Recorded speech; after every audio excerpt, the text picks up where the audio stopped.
అయోధ్యలోని భవ్య రామమందిరంలో అద్భుత దృశ్యం సాక్షాత్కారమైంది.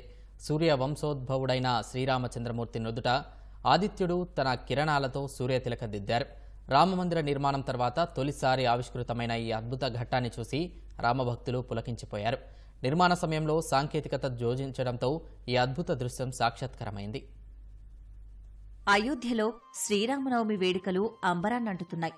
బాలరాముడి విగ్రహ ప్రాణప్రతిష్ఠ తర్వాత తొలి శ్రీరామనవమి కావడంతో అంగరంగ వైభవంగా ఉత్సవాలు నిర్వహిస్తున్నారు. ఈ సందర్భంగా సూర్యతిలక ఘట్టం ఆవిష్కృతమైంది. బాలరాముడి నుదుట సూర్యతిలకాన్ని చూసి రామభక్తులు పరవశించిపోయారు. అధునాతన సాంకేతికత సాయంతో సూర్యకిరణాలు గర్భగుడిలోని రాముడి విగ్రహం నుదుటిపై తిలకంలా 58 మిల్లీమీటర్ల పరిమాణంలో 3.5 నిమిషాల పాటు ప్రసరించాయి. ఆ సమయంలో గర్భగుడిలోని విద్యుత్ దీపాలను ఆఫ్ చేసి హారతి సమర్పించారు.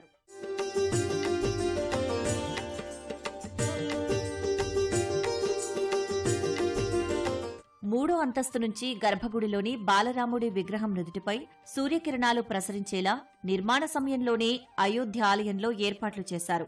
పరిమిత సంఖ్యలో పైపులు, కుంభాకార, పుటాకార కటకాలతో ఒక వ్యవస్థను రూపొందించారు.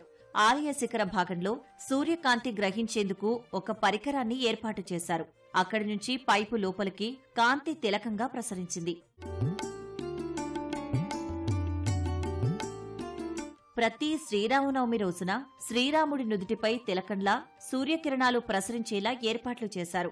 Bengaluru Indian institute of astrophysics పరిశోధకుల సాయంతో కేంద్ర భవన నిర్మాణ పరిశోధనా సంస్థ శాస్త్రవేత్తలు బాలరాముడి విగ్రహంపై సూర్యకిరణాలు ప్రసరించేలా ఆలయాన్ని తీర్చిదిద్దారు.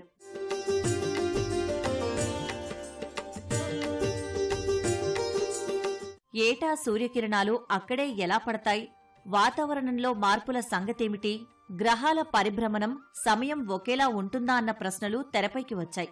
ఈ సమస్యను అధిగమించేందుకు గడియారం ముల్లులు తిరిగే పరిజ్ఞానం తరహాలో గేర్ టీట్ మెకానిజం వినియోగించారు.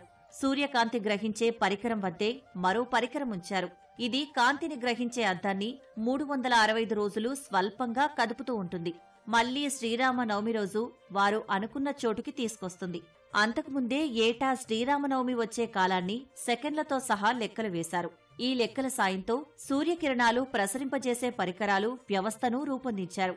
ఈ వ్యవస్థ 19 ఏళ్లు నిరాటంకంగా పనిచేస్తుంది. ఆ తర్వాత మరోసారి సమయాన్ని సరిచేయాలని శాస్త్రవేత్తలు సూచిస్తున్నారు.